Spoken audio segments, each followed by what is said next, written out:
Hello everyone, my name is Ty and we have decided to make this video to tell you about our take in the crisis that the real estate market is currently living.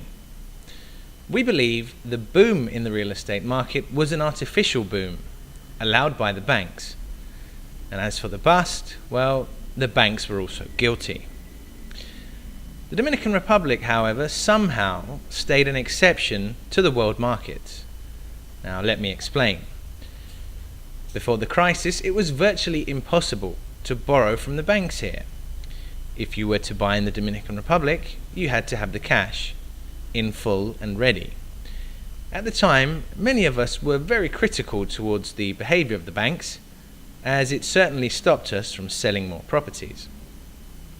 It wasn't that the banks didn't have the money to lend. On the contrary, there was, and indeed still is, a surplus of money. Now, very little money was lent with very high interest rates, and no deposit mortgages never took place. In most cases, you had to put all the money yourself. However, when the real estate crisis started worldwide, unlike in other places where mortgages seemed to be abundant, Dominican Republic property prices didn't plummet. Why?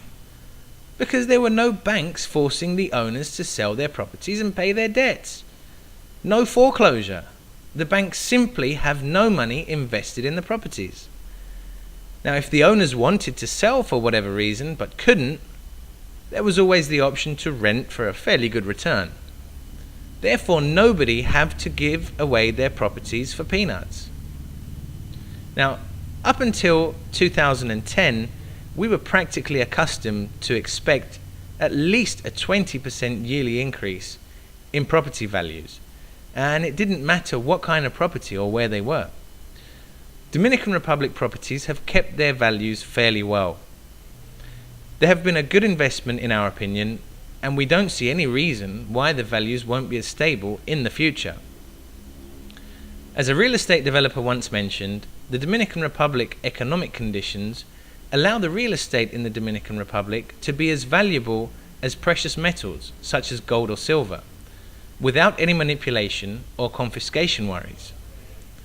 Now, we know the Dominican Republic is a very good investment option for real estate, but, and it's a big but, you need to be careful. You should work with a knowledgeable real estate agent. That's where the middleman is really useful in helping you to complete a transaction, assisting you in all the necessary steps to become an owner.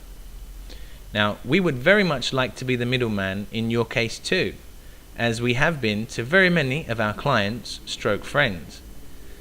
If you hold money in your bank account or in stocks and you want to safeguard it, maybe you're thinking of buying into precious metals. But don't forget that you also have another option, buying real estate. Now that is if you can guess the bottom. In the Dominican Republic, we can tell you where the bottom is. It is when you bought a Dominican Republic property. Before I go, one more thing. Now, we realize it is a buyer's market, so please check our properties on our website and feel free to make offers, as there are many bargains to be had. Now, some other time I'm going to tell you about why the Dominican Republic in the near future is about to become amongst the most very prestigious addresses in all the world. Until then, I wish you and your family a very Merry Christmas and a prosperous 2012. Is it working now? I hope.